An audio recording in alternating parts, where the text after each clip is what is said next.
Wow, wow, wow. What a meaningful movie packed with lessons. This is definitely a tearjerker, in my opinion.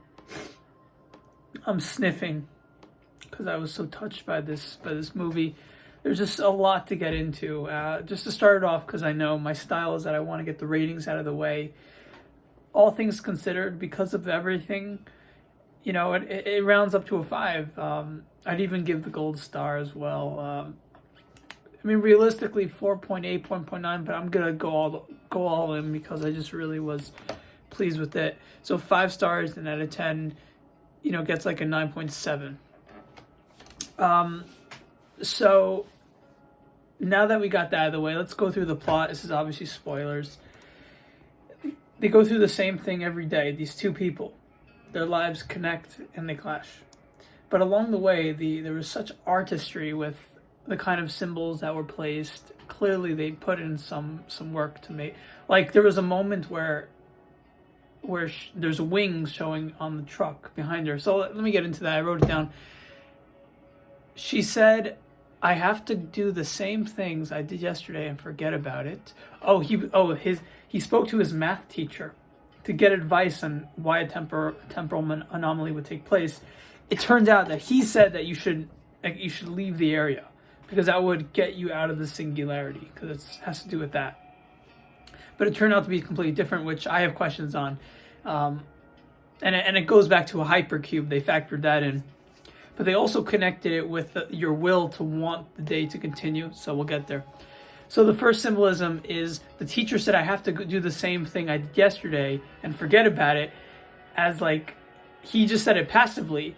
But it's the complete opposite for Mark. Mark does a different thing every day to make it more exciting, and he remembers it. So that's a point of irony there. The next thing is he had a whole different perspective because he became less focused on himself. Oh, there was a moment with his sister that was really meaningful. His sister pointed out that, if you were not so, if you weren't so selfish, you would realize that things are going on with dad's life and mom's life, and he was kind of growing this entire time, and he never even lost a day of his life because his telomeres kept rewinding. They're in a temporal anomaly, which is interesting. So they got a lot of lessons. They were probably there for maybe at least 1,000 days. So probably anywhere between 3 to 4 years, if you think about it, which is crazy. So that selfishness message was very important, very touching. And ironically, the way the director set this up is that she also learned her lessons about selfishness at the same time, because she was sitting down at the bench and a truck passed by behind her. And the truck had wings on it to make her look like the angel and the good person. And then she got up, and then she got up so that the person can have room to sit down. And so it was very clear what the director was trying to point out. It's not clear if she intended for him to sit where the angel wings were. It's not clear. It's possible, but I don't think it's the truth. I think it was just saying, I'm going to give this guy room. This guy needs a place. He works all day. He has his notebook, his laptop. I'm going to give him some time to relax.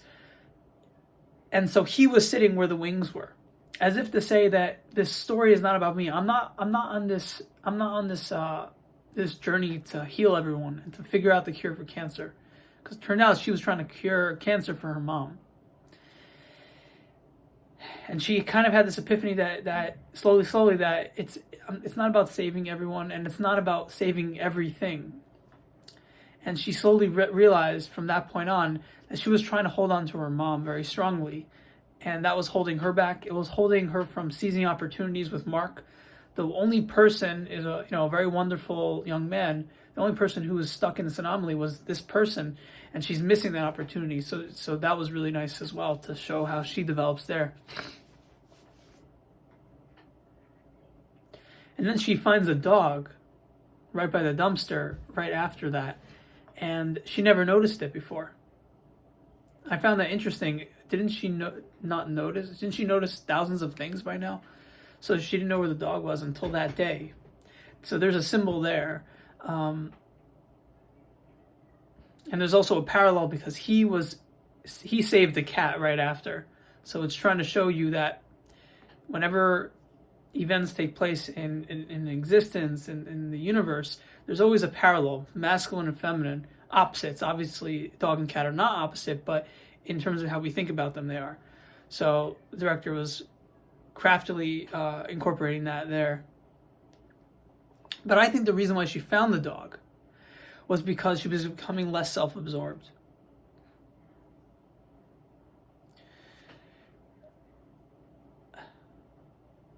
And let's see, I have one last thing here. Oh, and then towards the end, I kind of related to this. Towards the end, she ends up realizing that they are stuck in a hypercube itself. She was always curious about this idea of the fourth dimension, that there's something more, and it can't be time. So, but then she had this epiphany that it was the hypercube. It was this this cube that was keeping them in that space. So it turns out they had to visit certain places to create the cube that would release that temporal anomaly. And the last place was the pool where her friend was, where Mark was. And so it was nice and crafty. It shows you everything connects, and there's kind of a synchronicity with how events take place. So I didn't really understand that, and I also didn't understand like the logic, the science, but the ending, she goes to this house, 300 or something. Was it to show her father? Was it to show Mark's father? I don't know which house that was, so I'll need to look back at that. That was pretty interesting. And they closed it, so you can't see the person who answers the door. Yeah, I don't know what that was about. It's probably to make you think. It could be anything, or it's one of the two. Maybe it's his teacher. That was what I thought. Thanks for giving us advice yesterday about the temporal anomaly. But yesterday probably happened like almost 1,000 days ago or something, because they were stuck. Also, this word "stuck" kept on being used. The word "stuck." At the end, you finally understand why the word "stuck" was used, because the temporal anomaly was influenced by her will to cause her mother not to die. And she admitted that my will, I hate to admit, is that sometimes I want this loop, this repeat to last forever. She embarrassingly admitted that to Mark in the beginning. Like, she's not supposed to admit that. But I think underneath her consciousness, subconsciously, she knew that she caused it because she wanted this.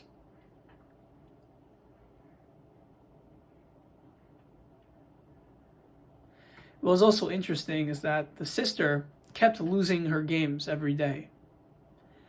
Like 3-0. And then finally she won a game. And that same day that she won the game was when he was on good terms with his father. He asked his father about the book he's writing, and then his father was so happy that he cared about his own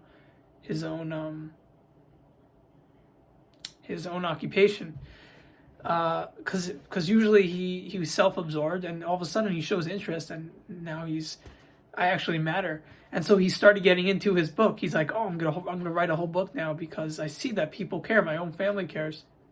And then the little girl cares because she thinks about people. She's very selfless. So she was happy that her brother was being selfless. And the fact that she had a hand in it, she felt that she may have had a hand in it by the way the energy was flowing. That made her confident. That's like a separate thing. But it was mostly just the dynamic that her family was doing better now. That, especially that day. So that was very touching moment. and then in the end, I thought the direction that the director was going to take was that changes were happening, like with the dog, but no, it has to do with positive emotions. That when you are selfless, then positive changes happen. But what's most important, I think, is that when they both became selfless, the answers to their problems just came about. She knew exactly how to end the temporal anomaly, and then as I was watching, I was saying like as a human being, I'm very selfish, because I'm human. And what if I wasn't selfish? Like, what would that look like? And then I realized, like, oh, I'm not, like, I would just be helping people. If I wasn't selfish, then I would just be a conduit to help people. And I mean, it is a bit saddening because you can never you can never really avoid selfishness, but just the speculation of it was very moving. It's that, like, the potential in human consciousness is to be able to erase yourself from the equation and to make it about other people. And it's the fact that when you erase yourself from the equation, you automatically love other people. It's like, once it's not about you, then all of a sudden everything you see is beautiful. It's like an opportunity for other people to feel happy. That's also a very spiritual concept. So that's another reason why I was very moved. I feel like a lot of people will miss this if they're not paying attention. And like, I thought this was incredible. And I'm actually going to look this up, like what the ratings were via Google, because what often happens is people overestimate what's it called? The map of the tiny perfect things. The tiny, yeah, I probably shouldn't. I don't edit, so that's annoying. Yeah, it got 8 out of 10. And some people say 5, half, just 50, but it really deserves a 9 or a 10, because the messages that are very subtle they span and are relevant to your entire life. And another thing I like about Day After Tomorrow movies, not Day After Tomorrow, but where there's repeat, like Groundhog Day. What I love about it is it's very dark, because it's like scary to repeat the same thing again. Like on shrooms or something, like you may go through this, you may feel like you've just done this before, like a loop, and it's like it makes you shiver. It's like, oh, I don't want this. I want to get out of this. But I liked how they were optimistic the whole time that it was going on. So they were putting a positive spin on something that's usually negative, but also because it's naturally negative and there were so many positive elements to it, it was a very interesting mix. Very interesting synergy or synthesis of emotions that came up, and that's probably why it led to such reactions in me, because such complexity and diversity of feelings were being accessed. So that's why I gave it what I gave it.